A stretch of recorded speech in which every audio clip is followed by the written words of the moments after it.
We're going to crack straight on with our majors and mid-cap focus panel, and delighted to welcome two experts to lead us through this. We have David Baker, who is managing partner at Baker Steel Capital Managers, based about 100 yards away here in Sydney.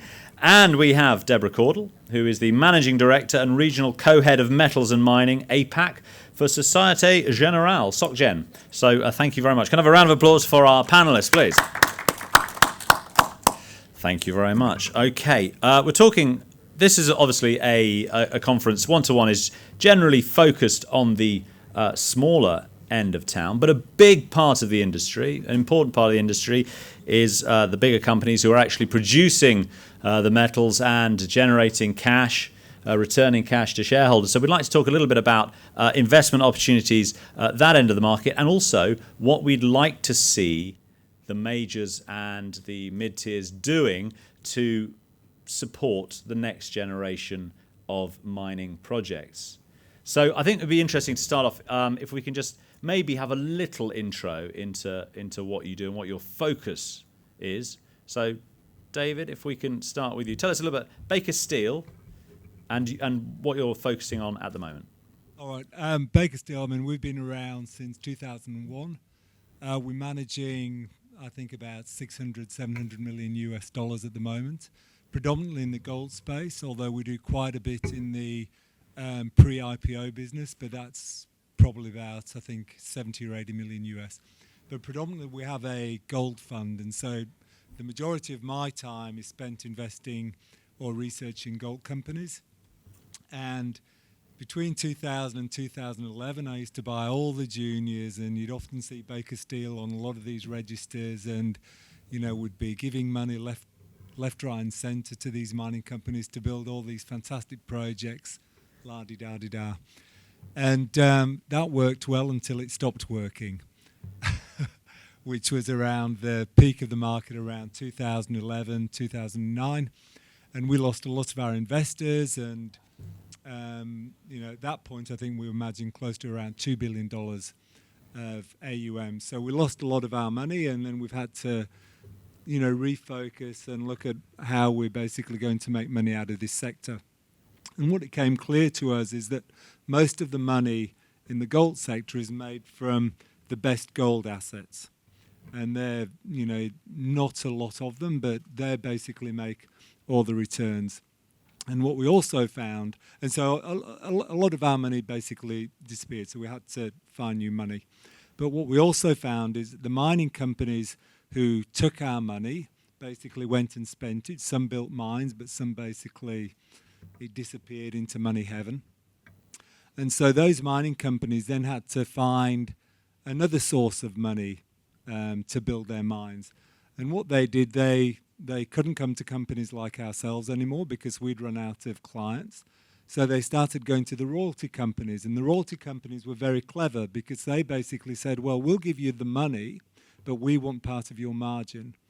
And so the royalty companies have grown and just done a fantastic job. Their businesses have grown and our businesses, the gold fund managers have basically fallen.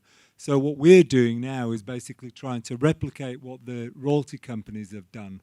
So we're basically saying, well, we'll come along for the ride, but we want a return. We want to know what we're getting if you mine this stuff out of the ground. There's no point just digging holes in the ground. We want to know what we're getting back. So that's how our focus has changed. So now I concentrate on the larger capitalized companies. The juniors, I might look from the corner of my eye, but we generally don't have speculative money or to invest in that sector. And it's done us very well. We're winning all the awards. Our performance is one of the best there is in the sector, in the gold sector. Our volatility is lower, our returns are better. So it's certainly working for us. Fantastic. And Deborah, tell us a little bit about what you're doing at SocGen. Great, thanks. So I sit in the metals and mining finance team. We've got 40 people globally that are focused on metals and mining finance, which is actually on the debt side of things. So we'll look at project finance, acquisition finance, corporate facilities. And we'll work with companies from the juniors through to the majors. So normally with the juniors, it's greenfields project finance. It can be expansion finance. Even with the majors, we do quite a bit of work with them on project financing of their assets, particularly when they're in more interesting jurisdictions, if you like. So if it's an Ambitovi in Madagascar or something like a Simandu with Rio Tinto, we'll sort of look to try and work with them on financing those sorts of development assets, and then through to the acquisition financing space. We work cross-commodity. We're commodity agnostic. We normally look at the quality of the underlying asset or the underlying company when we're looking at the corporates. Fantastic. And so how are the sort of majors and mid-tiers performing at the moment? How's 2019 been for the sector? It's been fantastic for the sector. The majors have done very well. Barrick, which is a market leader, has done fantastic, particularly since Mark Bristow took the helm. And that's interesting in itself because Mark's very much returns focused, returning cash to shareholders, basically having tier one assets. And so that's really, in my view, setting a precedence for the rest of the sector that they're going to have to start lifting their returns. So for us, it's been a great part of the sector. There's a couple of mid-tiers that have done well, but a number of mid-tiers haven't done so well. They seem to do good until they stop doing good. Whether it's St Barbara that's struggled with Gwalia Deeps, or Semafo in the last couple of weeks with the issues in Burkina Faso.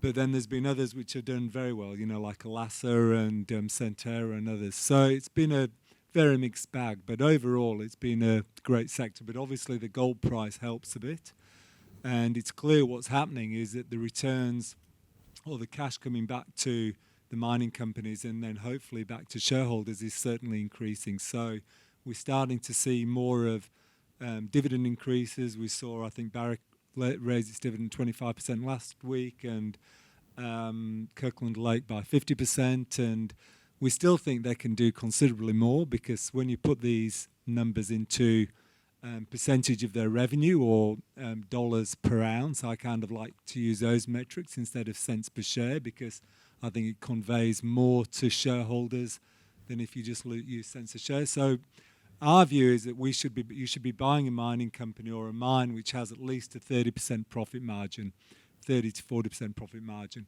And out of that 30% profit margin, a third should go to sustain the business, a third to grow the business, and a third should go back to shareholders. So I think if you've got a 30% profit margin, you get a third back. You should be aiming as a shareholder to get 10% of the revenue. So that's the benchmark that I kind of look for a share when we're doing investments. And on $1,500 an ounce gold, that's $150 an ounce. That's not a lot to ask. Most mining companies would throw their hands up and basically say, oh no, we can't give you that, we've got to spend it on something else, and no. But you've got to be able to, a good mining company should be able to do all of those things. And the clear example there is Panellists, which is a Russian, probably one of the most spectacular, fantastic gold companies that you've ever seen in the world in Russia. And, they pay a third of their EBITDA to shareholders before they'll invest another cent. And, they make sure that they can pay their dividend before they go and spend money on some other fantastic gold mine or whatever. And so it's very measured and very good returns for shareholders. And that's, when I look at a gold company, I like to compare to that company because it's fantastic. What is their profit margin? Their profit margin would be probably 50, 60%. It's, their cost of production, I think, is something like $450, $500 an ounce all in. And they've got some of the best assets and the best growth that you'll see anyway. The only problem is, because it's in Russia, you can't basically put 5 or 7% of your portfolio in it, but it's certainly one to I think setting the benchmark for others to follow in the sector. Fantastic. And how many companies out there are there with a sort of 30 to 40% profit margin? What is your investable universe? Well, we invest in about 30 stocks, and I can easily find 30 stocks with that type of profit margin plus type thing. Not all of them are returning cash to us, but the majority of the stocks in our portfolio are starting to return cash to us. Fantastic. And Deborah, what's your take on the performance of the market? I think it's as David said, it's been a bit of a mixed bag, really. When you look across the space, such as the gold space, we've all obviously seen what the gold price has done, but that's not necessarily been reflected in everybody's share prices. You know, companies have variously had problems, whether it is someone like St Barbara, more recently Resolute with their Syama operation. So there are some that have not been doing as well. Now, some of those issues are more transient rather than permanent. But certainly, you know, companies such as Evolution Mining doing very well. They increased their dividend this year. But then others such as FMG, obviously, you know, paying very good dividends, clearly on the back of what we've seen that had happened with the iron ore price, though sort of more recently coming back down again. So it has been a bit of a mixed basket. The nickel guys have been doing quite well. And I think that sort of, you know, builds on some of the things that we heard in the opening panel this morning on the commodities that have been doing well versus those have not been doing as well. But looking forward to 2020, gold price seems to have come off a little bit recently. What are your expectations? How much money can they print? How much money are they printing? How much money are they going to print? The problem is that the economy's become the stock market, or the stock market's become the economy, because the Fed is just basically, it can't afford the stock market to go down because that's where all the wealth is, and they want that to trickle down. And so everything is, the world economy is based on the stock market as far as I see it. I think it's ridiculous. But that's the world that we're living in. And I think in that type of environment, I think that gold potential is going to do very well. I think there's a whole argument in the world if you're going to go through deflation or inflation, and you know, every day I wake up I have a different view whether it's going to be inflation or deflation. You know,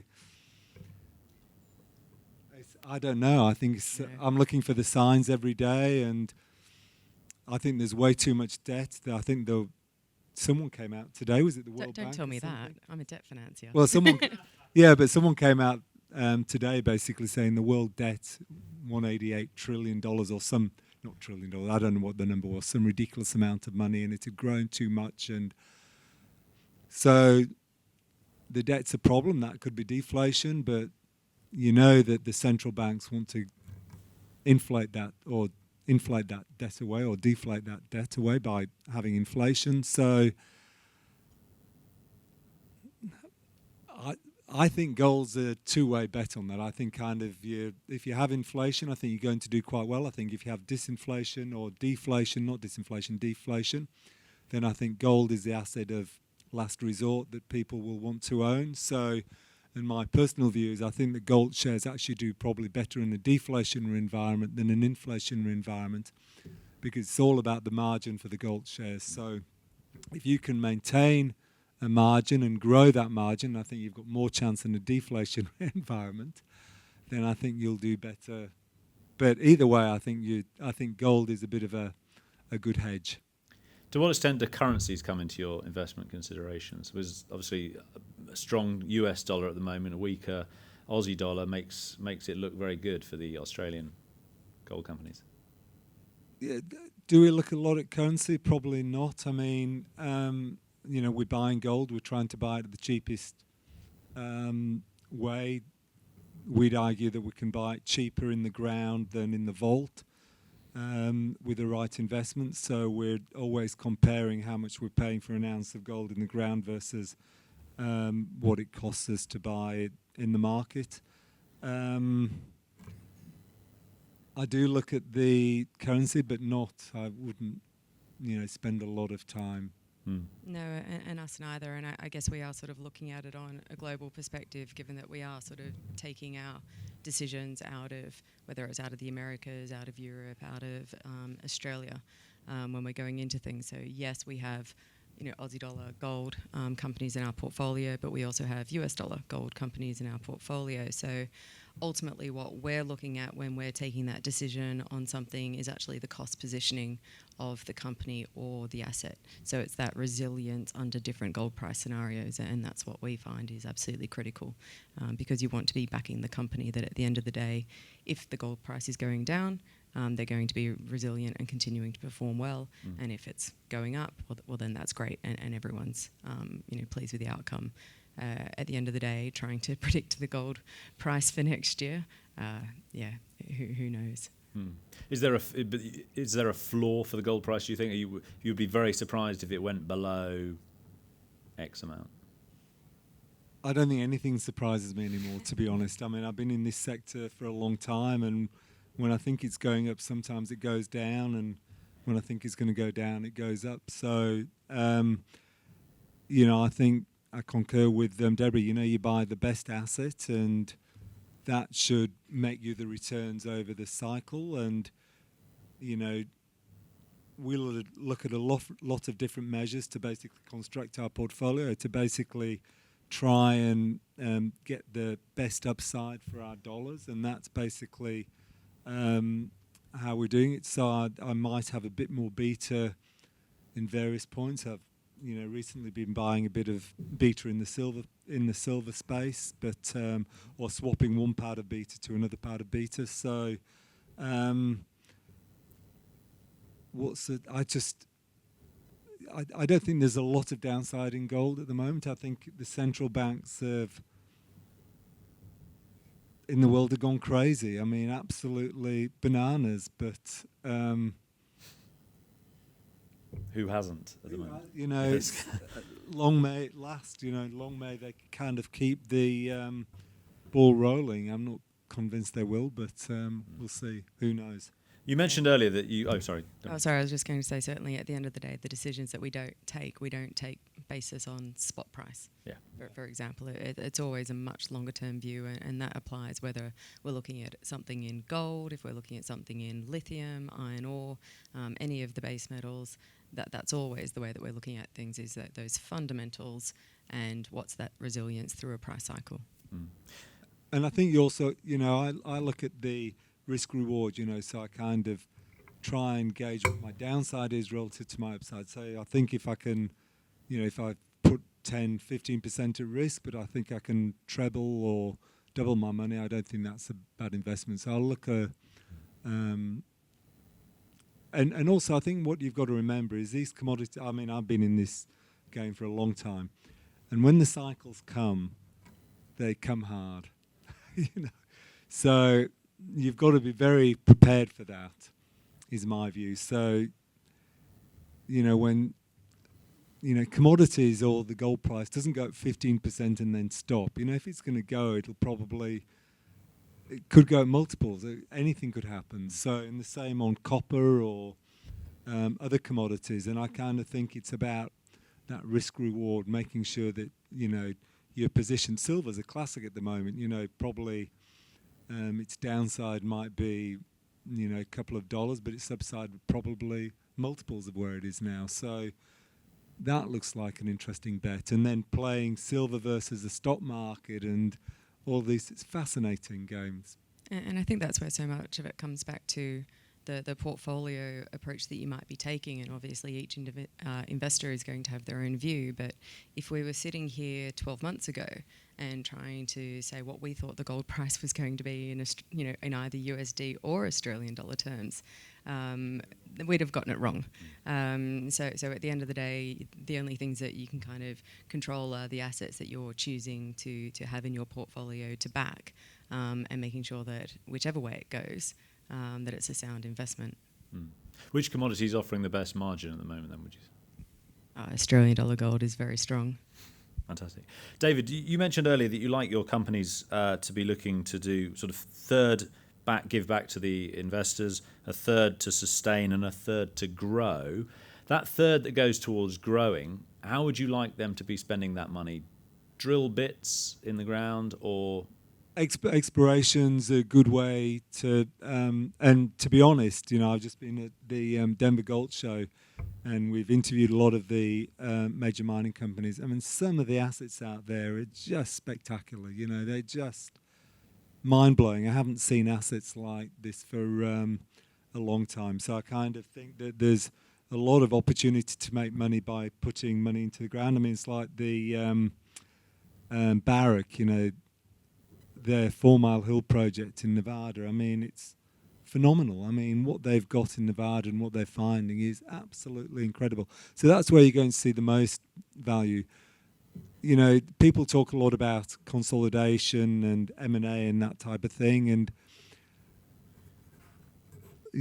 mining companies are really bad at doing M&A.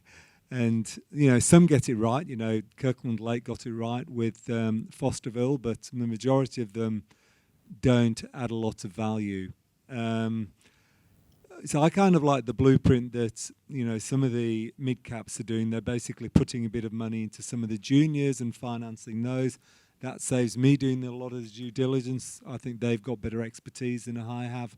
So I'm quite keen on mining companies doing that, and I think there are some fantastic opportunities for the drill bit. We're seeing the Lachlan Fold Belt at the moment, with Alkane Resources and some other companies. I think there's some interesting things happening there. But I think that I'd like to see some of these mid-tiers who are generating some cash going to, buy some of these things, but do it on a more methodical way than I could do it.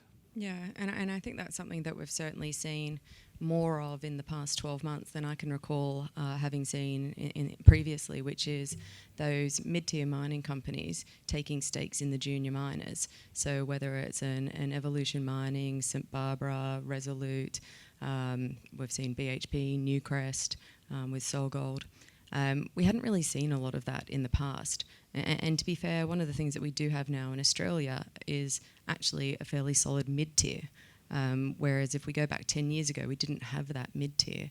And I think one of the things that has potentially changed over that last 10, 15 years is the exploration spend of the juniors, and really the majority has been the juniors. But of course, they've been cash-starved. So that role of that mid-tier that's emerged to actually be taking those investments, taking those stakes into the juniors to facilitate that exploration spend. So certainly seeing more of that and seeing more of the major companies, so someone like Rio Tinto, who've now got their ventures group.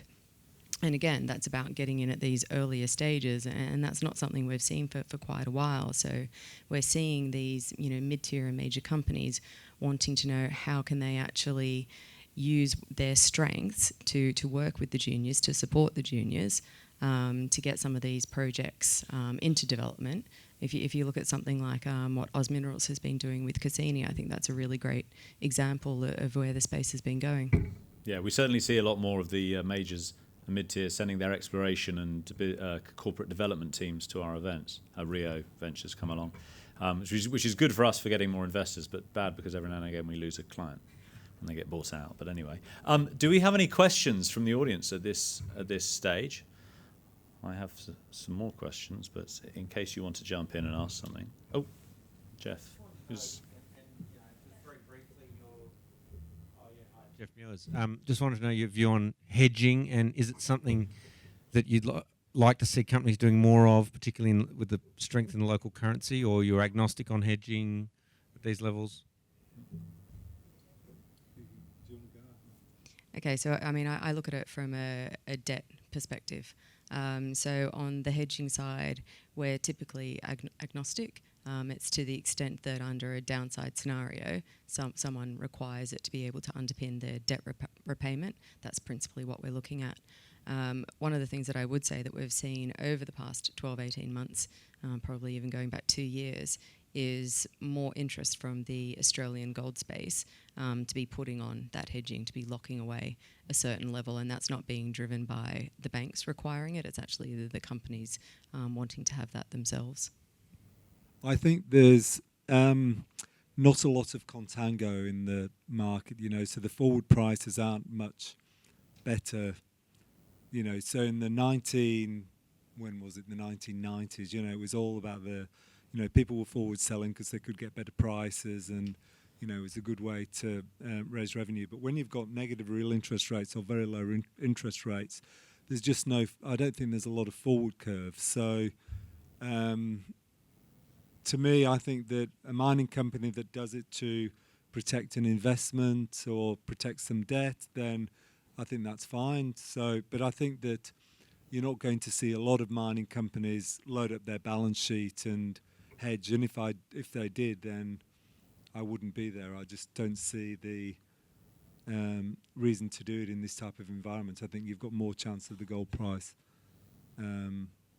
going up, and I think there's less and less mining companies. A few people have been playing the gold price. I think Resolute have taken out a bit, but you can understand they've taken on a bit of debt with Toro and other things. I think that's quite acceptable, but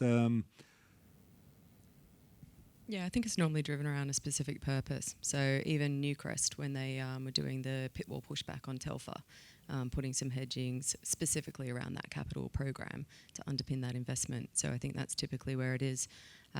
Certainly we've seen more on the gold side, less so on the base metal side. There's not been a lot of activity there for quite some time. Any further questions at this stage? There's been a lot of talk in recent years, last year in particular, on ESG, and a lot of the institutions asking their fund managers to look very carefully at the investments they're making to make sure they're compliant. David, what's Baker Steel's take on this?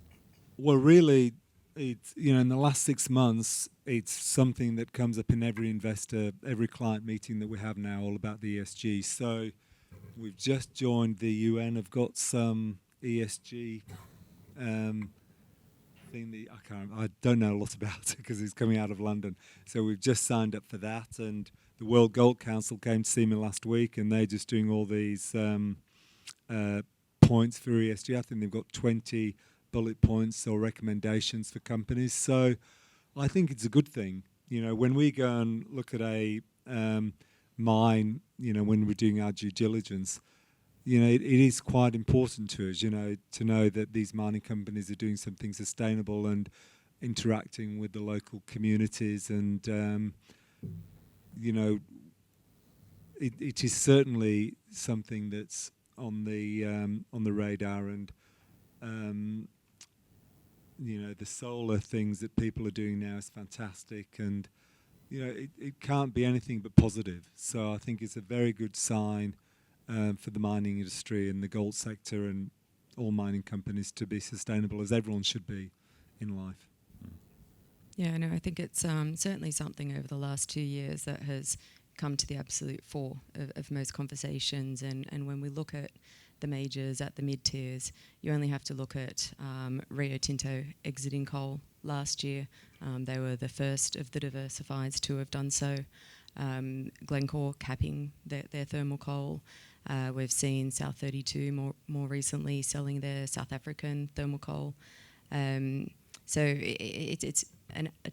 you can't escape the conversations. They're going to be had, and whether or not it's from an investor's perspective of what investors expect from us, so when they are investing in our stock as a bank, and the sorts of decisions that they expect us to be taking when we're then being involved in financing projects and companies, it is part of every conversation. So certainly for the mid-tiers and the majors, it's become the first point of conversation, and it was Rio Tinto who said that they see this as potentially being a door opener for them, for investors that have said that they cannot be involved in financing companies with coal, that this now opens up Rio Tinto again for them. So it makes them a greener investment proposition, and certainly they've been very vocal in terms of what they've been doing around, the new world economies, if you want to call them that, or sort of the decarbonisation of the economy and how those minerals are involved in it. So I think it's not something that it sort of comes, in slide 10 of a presentation anymore. It tends to be the first one after the disclaimer. But do you think they're doing enough to, promote their sustainable credentials? Because clearly there are people out there who just think mining is bad. At the IMARC conference a few weeks ago, there was protests outside, when most of the companies in there probably had nothing to do with coal. What should they be doing more of to make sure that people know that it's mining that is going to, provide the raw materials for the green economy? Yeah, sure. I mean, that there's certainly a real issue out there where people actually don't know where things really come from. So I think there's a lot that the industry needs to be doing around communicating that. So I think, Rio Tinto's been doing a really great job in terms of the messages that they've been communicating on the direction of their portfolio. Independence Group as well has been doing a lot around what they've been looking at with nickel and moving into the electric vehicle minerals. Big HP in July came out with their commitment of $400 million for the reduction of emissions. So I think the messaging is accelerating. Some companies were probably earlier adopters than others, but it's definitely picking up. One of the things that we've seen, on the back of whether it's the World Bank's report on minerals required for decarbonisation, there's the new EU taxonomy that's looking at, again, decarbonisation and what's required.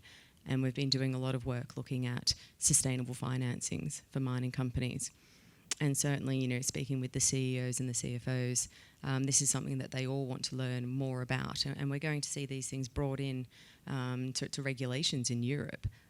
So people will need to be able to show their sustainable finance credentials. So for ourselves, we did our first sustainable finance loan for Polymetal.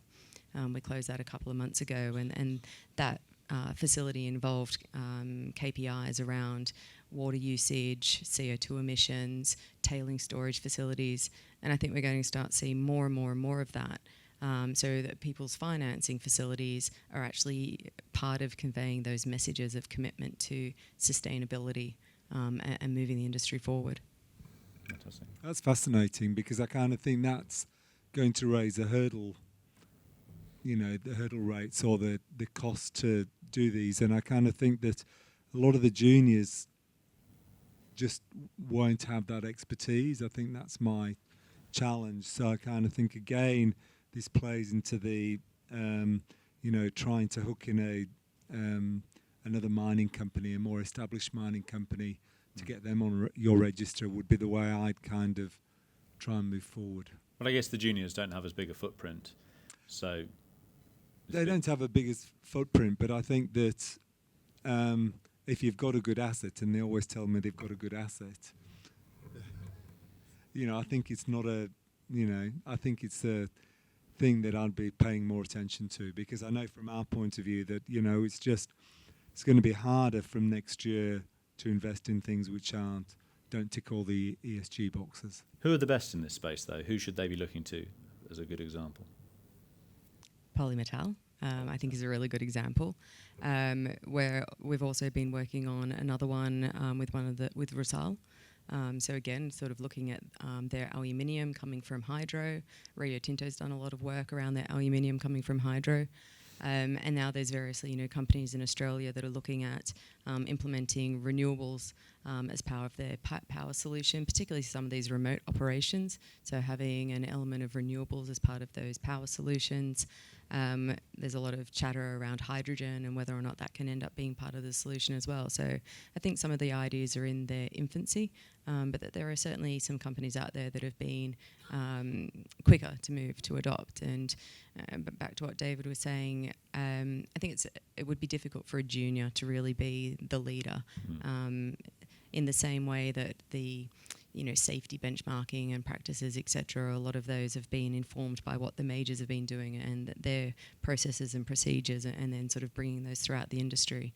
I fully anticipate that will be sort of similar for ESG. But they still probably need to make a big branding effort to get the message out there, because companies like Rio are forever, it seems, tarnished by some past misdeeds. True. Which is why we see people, taking such efforts though with their portfolios. So with Rio, it was exiting coal. They've obviously exited Grasberg. They're making investments in new projects and minerals. So at the end of the day, it sort of all forms part of the broader strategy and making sure that a company is investable. So I think it becomes quite binary for a lot of people. As David said, it's going to be the first thing that people are speaking about. So it's not going to be a question of it sort of enhancing a return. It's on or off. Absolutely. So as we come into our final minute of the panel, is any last questions? Question over here. Angela? I just really wanted to ask what your views were. Angela Durrant from Wood Mackenzie. Is that on? Yeah. Just your views around, so what is happening in Europe in terms of the regulations that are coming forward and the juxtaposition, I suppose, of what is actually happening here in Australia. And do you think that the government here could do a lot more or a little more or no more than they're doing currently to, say, incentivise, junior miners and support them in their process towards a sustainable kind of operation? And I suppose the whole gamut of things that a government could potentially do to, aid these investments going forward? Sure, I'm certainly no policy expert, but I think it's fair to say that Europe is at the forefront of a lot of these things. So the EU taxonomy is certainly very important in terms of the framework that's then been set out and a lot of the requirements that are going to come on the back of that. Europe and Australia's situations are very different to one another. Australia being the great mining nation that it is, so the perspectives here are quite different. But I would say that Europe is also ahead of the US, for example. And when I speak with clients and they're speaking to their investor bases, the questions that they're getting from investors when they're going on European roadshows versus when they're going on American roadshows are quite different. So I think the markets are all, they'll converge ultimately, but I think Europe is probably actually ahead at the moment. Fantastic. Any final questions? Well, if not, can we have a big round of applause for a very interesting panel now? Thank you very much. Thank you, David. Thank you, Deborah.